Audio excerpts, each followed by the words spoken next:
all the limitations on the soul are imposed when it gets embodied in a body. This body is created by nature. The soul is given by God. And this body, not only the physical body, but even the mind, not only the physical brain, are constituted by nature. It's three gunas, it's three dimensions or three qualities. Initially, when God brings the soul in contact with the body and the soul gets embodied, nature immediately envelops it, creates a ring, three-tier ring around the soul, a casing around the soul, and that is called Ksharpurusha or destructible soul. If you carefully notice, what Buddha said was also correct. Liberation comes when you destroy this false soul, false self. It has to be destroyed. But probably the Buddha could not see beyond that, because revelations are always partial. They get divine vision, but the vision has limitations. Somebody can see, say, 100,000 kilometers. Somebody can see beyond that. Therefore, Buddha couldn't see probably the real self behind the casing, which is the false self, empirical self in a sense. The Bhagavad Gita teaches how to break this cage and rise above these three gunas and the three layers of the bodies. That is the real science of spirituality. Then only one can get liberation, nirvana, moksha, paramgati, mukti, final emancipation from all suffering. Whatever the false self does, that is called jivatma also by some scholars. Atma versus jivatma. Indestructible soul and destructible jivatma. Then the final emancipation comes.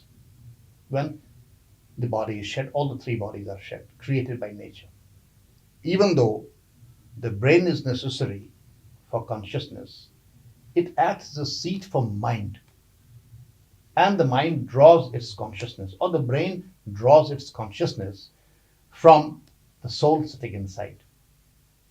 If there is no soul, with all the physical biological infrastructure in place, there would be no consciousness. The Bhagavad Gita explicitly mentions that no spiritual practice will empower us to see and realize our soul, its potential, unless we have totally, thoroughly cleansed ourselves internally. The two words are very crucial in the Bhagavad Gita, Bhava Sanshuddhi and Sattva Sanshuddhi. Cleansing our emotions, and then after that begins, you start cleansing your character. That is Sattva. When the character is totally cleaned, then only you can see through and find your soul, with other spiritual practice, of course. The greatest message for mankind in the Bhagavad Gita is that every man, every woman is a portion of God and therefore contains all the inherent qualities of God. What are those qualities of God? Omnipotence, omniscience, omnipresence, and essential blissfulness.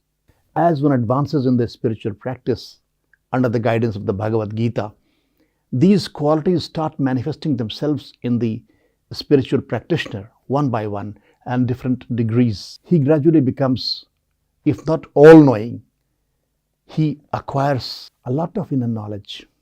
He knows many things. He can become omnipresent. He can appear anywhere, and he becomes very powerful as he advances towards omnipotence.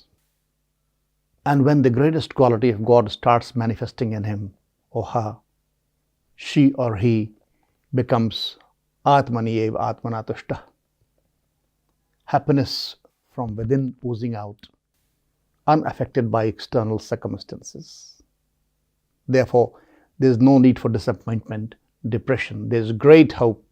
One has to simply read the Bhagavad Gita, understand its science of its spirituality, and first attain complete, unadulterated happiness in this life, and then emancipation from all suffering on attaining nirvana. Hari Sharanam.